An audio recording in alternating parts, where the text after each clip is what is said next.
What can we do to make education more inclusive? And that's a question that I think the first three speakers in some ways answered from their own perspectives. So let me take this opportunity to kind of put the lens from where I see it. The classroom is a microcosm of society. What the NEP does for us is to construct the idea of an inclusive society for the future. What the goal really is setting forth is that's the aspiration, so therefore we should start building towards that. Are we ready to do it now? No. Our reality of how we are dealing with life reflects how we are dealing in society. The classroom reflects that too. So I think the way I'm choosing to see this question or this issue is not so much about are our efforts inclusive, but are we aligned on the idea that this is the goal that we all have to work towards, and it is going to take us many steps and leapfrogs to get there. So I want to sort of convert this into that conversation, because it's not going to happen overnight, because that is not a lived reality in society. And I'm not necessarily sure that there are existing successful models anywhere in the world which actually reflect the truest intent of the language of the NEP. So NEP is our aspiration of a future, for our future. But if we have to get there, how do we make it start happening from now? Right? The truth of the matter is diversity in our classroom is real. They are invisible.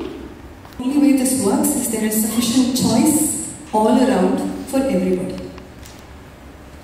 And the aspiration that our classroom will suddenly become magically inclusive, even in the near future, is too much of an aspiration. Unless we shift that mindset, I think that's how we talked about. And so therefore, here are a few thoughts. Pillars, as it were. One is the experience of the child. The second is the mindset of the caring adult around the child. Whether it's the parent, the teacher, the Anganwadi worker, or any caring adult who is a touch point with the child. And in this caring adult group, I will include every one of us.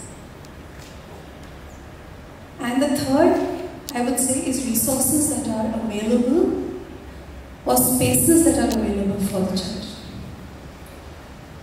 If we anchor on these three and turn around and say, how are we enabling or thinking about inclusion in these three aspects of our work, then we may have a path ahead. I'm not getting into the questions of early screening, all of that, because we talk about it quite regularly. Now it has become fairly common to discuss it. So I'd like to shift the needle to these kinds of conversations. What does it mean to create practices in a classroom that will create the experience of inclusion for everybody? Or let's flip that maybe a little bit more to say, how can we eliminate experiences of exclusion? And there are enough ideas that have emerged. And one example that I want to say is what we just experienced outside today. If we had walked into this room without having experienced what we did outside, the mindset for this conversation would have actually been very different. So in some ways it's about those little ideas. Can that become a little bit more commonplace culturally? Because these ideas are not, policy has stated what it needs to state, it will continue to state it, more guidelines will be created, more frameworks will be created. But how do you do that in a small bite-sized way in practice that is culturally visible, acceptable, and doable by all of us? Close your eyes, imagine something, feel something, sense something, that kind of stuff. Now, as far as the second bit is concerned, the mindset of teachers, caring adults, I truly think that that's the only solvable way is to increase the surround sound on some of this language. It's more the experience of it than the teaching of it. How do we increase the surround sound in the language if it becomes much more commonplace?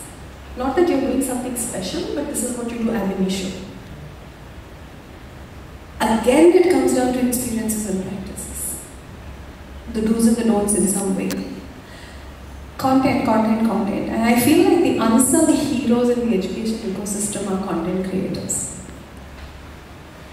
And somehow magically they have the power to enable the creation of and unlock experiences for everyone at one go, quietly, without making actually a big deal of it. And in this way, I feel like if we as organizations that are working in the education space, whether we are using technology or we are creating content, much like we do spell check, if we incorporate the principles of universal design for learning as part of our lives on a daily basis, outside of content that we even create for children, but even in content that we create for our own selves in our work, like a PPT in your own work, a video that you make, add subtitles, add a voiceover, practices like that will make it commonplace. So, therefore, I'd say that if we had to think of 25 practices we had to incorporate in our day-to-day life, which will make life better for everyone, then what happens is you lift the floor. Once you've lifted the floor,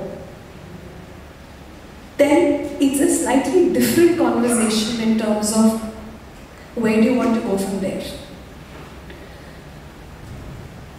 I don't want to be reductionist about it, but I feel like there is power in that simplicity of those 10, 12, 14, 15 steps that we might want to take in content, in activities with parents and teachers, in looking at how to unlock experiences for children. These three things I think are starting points for it. And I think last year Solzak and us did something interesting, and in your bags or at least outside you will find a card which will talk to you about AHA. And I'm going to take this opportunity to invite you to create AHA moments. It's in everybody's hands and power to do so, and I know it sounds a little bit like, fushishi, a little bit like rara speeches, but a colleague of mine who actually turned around, works quite strongly in this space, turned around and says, we all are daunted by inclusion because we think it's a big thing. But it's actually the small steps that unlocks things. So, in my personal life, I deal with neurotypical children.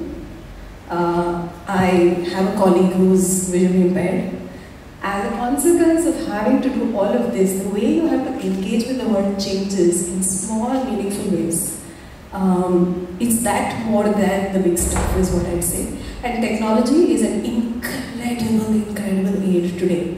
So the call to action literally for anyone who's building technology today is think inclusion first, think universal design principles first, and then everything else will shift because the flow will shift.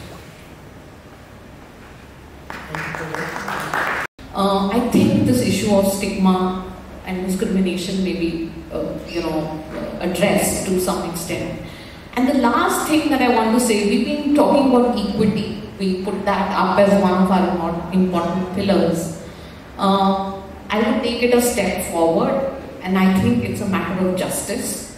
And somebody shared this really beautiful slide recently on one of our internal webinars, because there's a lot that's happening on disability awareness within UNICEF right now.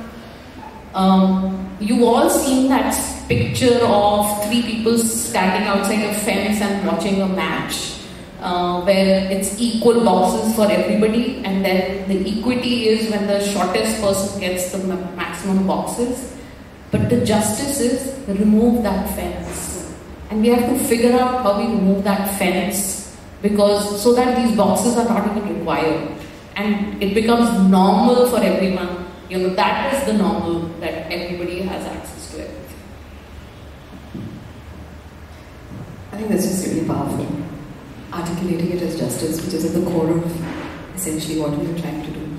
Actually, I want to use my minute to sort of think about what we as an ecosystem can bring into this conversation, right?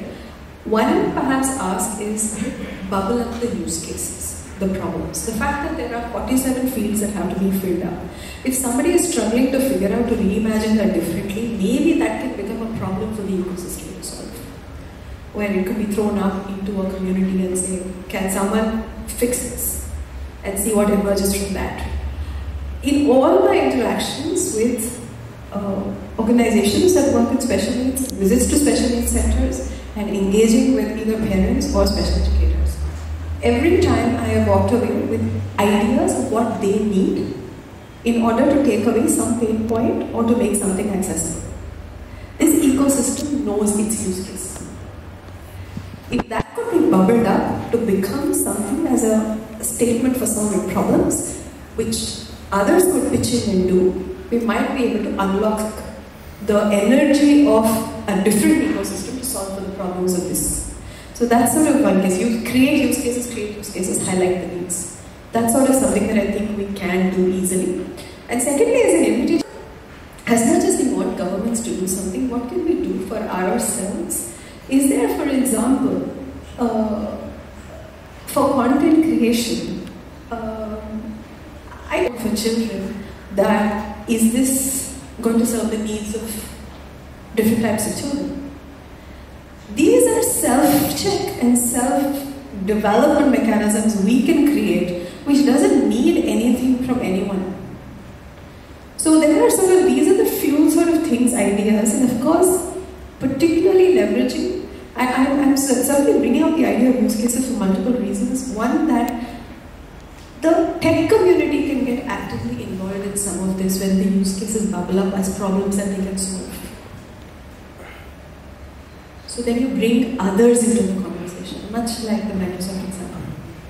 Yeah. And lastly, I think we have to celebrate the difference, and visuals of celebrating difference is great for unlocking minds.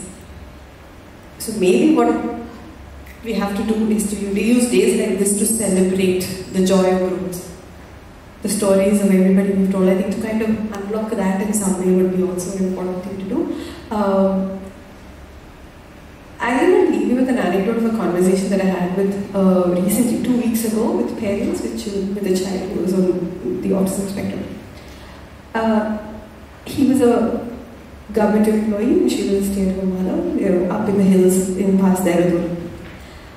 When they walk into a special needs center, their aspiration is that their child will become acha ho jayega. So my question was, अच्छा होने का मतलब क्या है? I apologize for my very South Indian accent. अच्छे होने का मतलब क्या है आपके मन में? And their aspiration is very simple. अलग बच्चों की तरह वो स्कूल चले जाए. So you have to understand that while learning outcomes look a certain way on the annexure in NCF Foundation stage, it has to look a certain different way for every one of these children. So perhaps that small step that we are talking about. And when I spoke to the special needs teachers in that school, their thing was, today was a great day for me because this child didn't cry, that child took the 4 steps, that other child did this. That's what growth looked like. So maybe there is a way to reinterpret outcomes from the lens this way. That could be a challenge to put out into the community. So, sort of ideas for us to work on perhaps, I don't know.